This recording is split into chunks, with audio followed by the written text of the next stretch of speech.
Bismillah ar-Rahman ar-Rahim. In the name of Allah, the Beneficent, the Most Merciful. I'd like to welcome you to another in the series, In the Light of Islam. Dear viewers, Assalamu alaikum wa rahmatullahi wa barakatuh.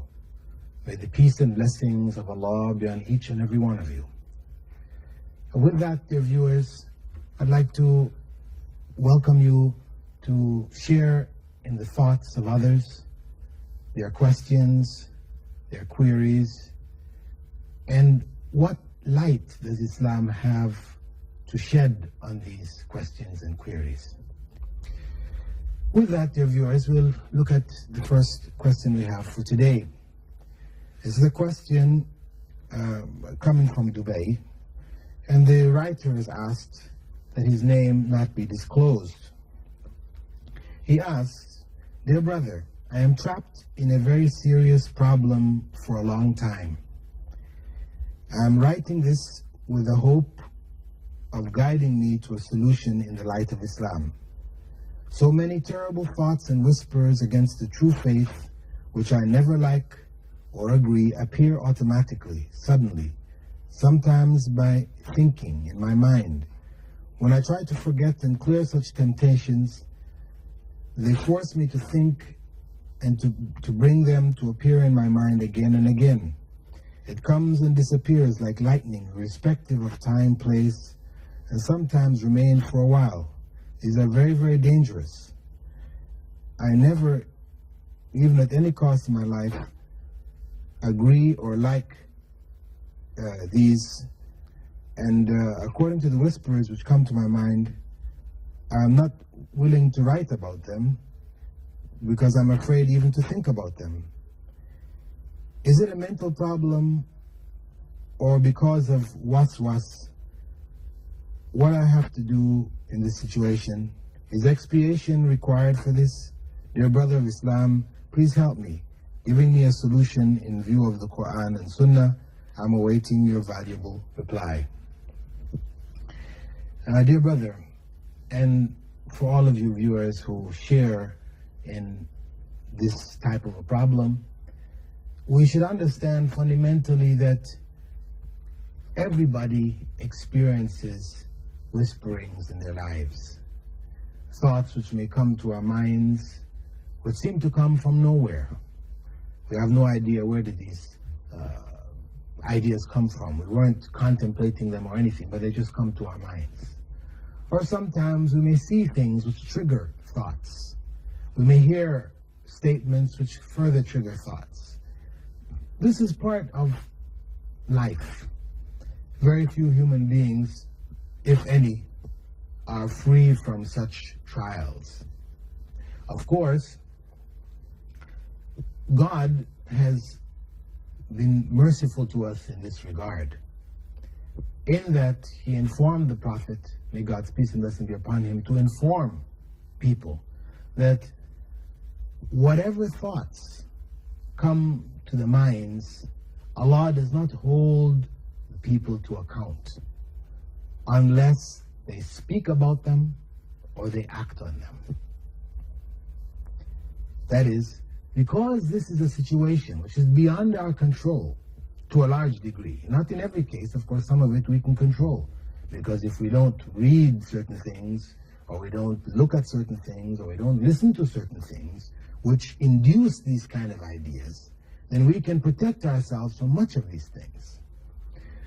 However, even if a person is careful, there are still thoughts which may come to the mind, and they may be evil thoughts, corrupt thoughts, or whatever, and we have no way of stopping them. But the point to note, so that we don't fall into despair, is that Allah forgives us for this. We're not held to account for it, as long as we do not speak on it or act on it. That is, speak on it meaning that we promote the idea. That speak on it doesn't mean that you ask people for advice. If these ideas come to your mind, etc., and for you to ask people's advice, please, I'm having these bad thoughts, etc., please help me. This is not considered speaking on it. Speaking on it means that you have a bad thought and you convey that bad thought to others. So others will share in the bad thoughts. He said, now your act of conveying it is an evil act. You're passing on evil. Similarly, if you act on it, meaning the evil thought came, corrupt thought came, suggesting something, and you now put that into practice. You go to follow that thought. You've submitted yourself to that thought. This is now when you're held to account. When the thought transfers from the realm of theory to practice. Where it was only a thought, you're not held to account. Where that thought now becomes an action, either spoken action, the spoken word is an action, or in terms of your actual deeds, doing things. So, this is the first point to note. And this is important to avoid falling into a state of despair. You know, as our brother who has written in here sounds as though he's in a state of despair. He doesn't know what to do. He's overwhelmed by these thoughts. It may even occur whilst he's making prayer. I didn't mention here, but, you know, others have come to me before with such problems where, you know, even during their prayers, they're trying to concentrate on worshiping God, and these thoughts come to them. And, you know, the point is that we don't need to fall into despair. Allah is most merciful. He doesn't hold us to account for the things that are beyond our control. So, take this as good news, glad tidings, that you don't need to worry about these. Know that you're not held to account. This is what Satan, the satanic forces want, you to fall into despair. You feel it is hopeless, and then you submit. When you fall into despair, then you submit to these thoughts, these ideas. And you feel there's no point, I can't escape it, it's me, you know, God will not accept from me anything, and then you go in this path. However, this is not the case. God is most merciful. There's a second side to this question, though. If these thoughts are being induced by our actions, for example, we are watching corrupt films on television or video, or we're reading corrupt books, literature, etc., or we sit in the circle of corrupt people, we listen to corrupt conversations.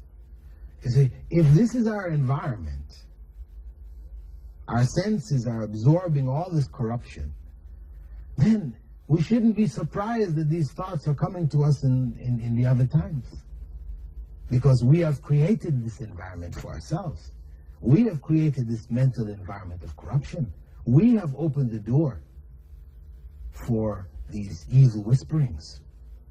So, first thing to do for a person to deal with this, after knowing, okay, we don't need to be in despair about it because God doesn't hold us to account.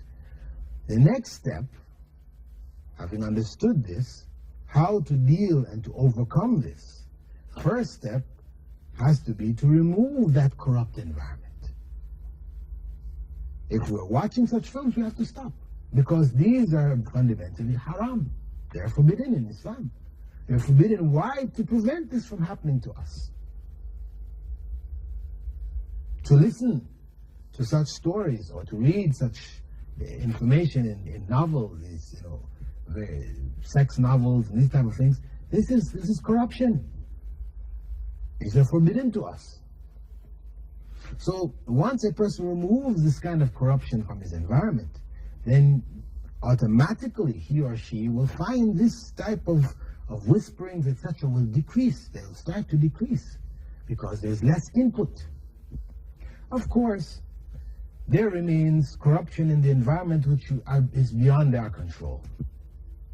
We may be watching the news and something comes up on the news which may spark a thought. Or we may be watching some program which is perfectly legitimate, has nothing negative in it, and then something pops in. It may be in an advertisement, maybe reading the regular newspapers, and there's something there. You know, there are things which are there now beyond our control, which may just catch us. Okay, in these circumstances, whenever we see such things, then we have to train ourselves to avert our eyes from them. That is, we look away. We control our eyes.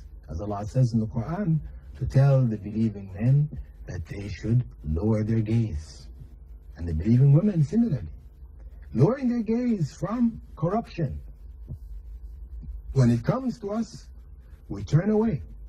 As the Prophet Muhammad, may God's peace and blessings be upon him, had said that the first look, if we see something accidentally comes across our view, etc., this is not held against us. But it is the second, when we continue, after seeing, realizing what this is, and we continue to enjoy something which is corrupt.